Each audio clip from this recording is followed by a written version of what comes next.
Hello, welcome. ত্রিকোণমিতি 20 number chapter আমরা করছিলাম, যার মধ্যে কোষে দেখি 20-র 8 নাম্বার পর্যন্ত আমরা করে ফেলেছি। আজকে করব কোষে দেখি 20 9 নাম্বারেরটা। প্রথমে দেখে নিচ্ছি কি বলার চেষ্টা করেছে এবং সেটা করে এক কপি ফটো ডেসক্রিপশান বক্সে পিডিএফ আকারে দিয়ে দেবো। যার দরকার হবে চেক করে নেবে। তাহলে অঙ্কটা স্টার্ট করে দিচ্ছি। দেখো এবারে ভালো করে একবার বুঝে নিই। তাহলে প্রথমেই যে 9 নাম্বার এটা একবার মার্ক করে নিচ্ছি। তাহলে 9 নাম্বারের অঙ্কটা আমরা এটা দেখতে পাচ্ছি। এবার একটা জিনিস দেখো, একটি বৃত্তের অসমান দুটি চাপ কেন্দ্রে যে কোণ ধারণ করে। তাহলে একটা বৃত্ত আছে, দুদিকে দুটো বৃত্তচাপ করেছে এবং ওরা তো কেন্দ্রে একটা করে কোণ উৎপন্ন করবে এবং সেই যে কোণগুলো উৎপন্ন করেছে, তাহলে দুটি কোণের যে উৎপন্ন করেছে এবং সেটার অনুপাত করা হয়েছে, তখন সেই অনুপাতটা এসে 5:2 এবং সেখান থেকে দ্বিতীয় কোণটি ষষ্ঠিক মান, মানে একটা কোণের ষষ্ঠিক মান দেওয়া আছে, সেখান থেকে আমরা আর একটা কোণের ষষ্ঠিক মান বার করতে পারবো। এবং ষষ্ঠিক মান যেহেতু বেরিয়ে গেছে, তাহলে আমাদের চেয়েছে যে ষষ্ঠিক মান এবং বৃত্তীয় মান। তাহলে দ্বিতীয় কোণ দেওয়া আছে, সেখান থেকে প্রথম কোণের ষষ্ঠিক মান বার করব এবং ষষ্ঠিক মান থেকে বৃত্তীয় মান বার করব। ঠিক আছে, মানে বলতে গেলে এখানে আমরা যদি একটা বৃত্ত অঙ্কন করি, ধরে নাও এটা একটা বৃত্ত, তাহলে এখানে ধরে নাও একটা বৃত্তচাপ, এখানে ধরে নাও এইটা হলো একটা বৃত্তচাপ এই দিক করে, আর আরেকটা বৃত্তচাপ এই দিক করে। তাহলে এইটা একটা বৃত্তের কেন্দ্রে একটা কোণ উৎপন্ন করবে এবং এটাও একটা বৃত্তের কেন্দ্রে একটা কোণ উৎপন্ন করবে।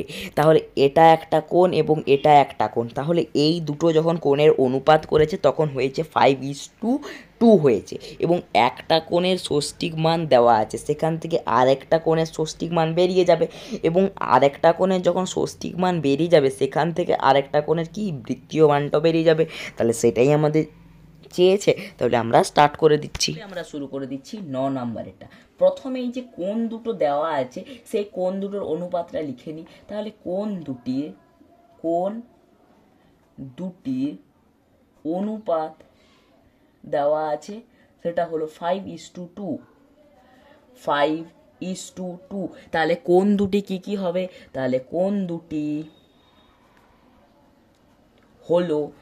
দুটি হলো একটাকে আমরা লিখতে পারি 5x এবং একটাকে লিখতে পারি 2x, এবং যেহেতু x দিয়ে গুণ করেছি তাই জন্য লিখে দিতে হবে xটা হলো একটা ধ্রুবক, এবং যেহেতু এটা অনুপাতের ক্ষেত্রে, তাহলে xটা হয়ে গেল আনুপাতিক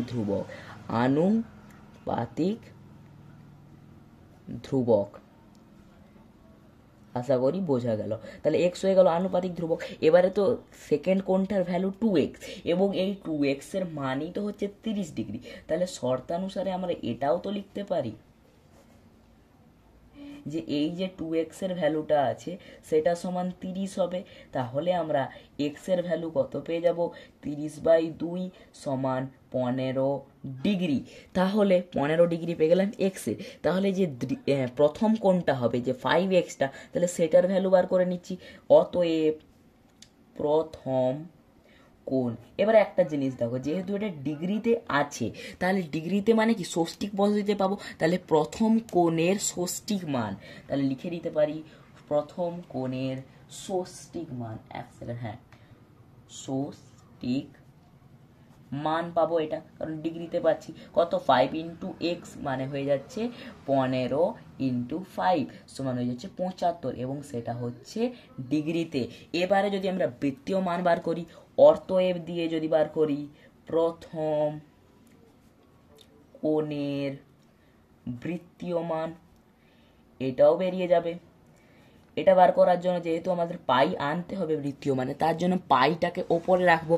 তাহলে 75 ইন্টু পাই হবে নিচে, তাহলে 180 চলে আসবে। কাটাকাটি করছি, এটা 5-এ কাটলে হয়ে যাচ্ছে 5 1 5, 5 3 5 7, সরি 5 1 5, 2 5, 5 5 25, তাহলে 15 হয়ে গেল। আর এটা হয়ে গেল 5 3 15, 3 6 5 6 30। তাহলে এটা যদি আমরা 3 দিয়ে কাটি, তাহলে 3 5 15, 3 হলে এটা 12 হয়ে যাবে।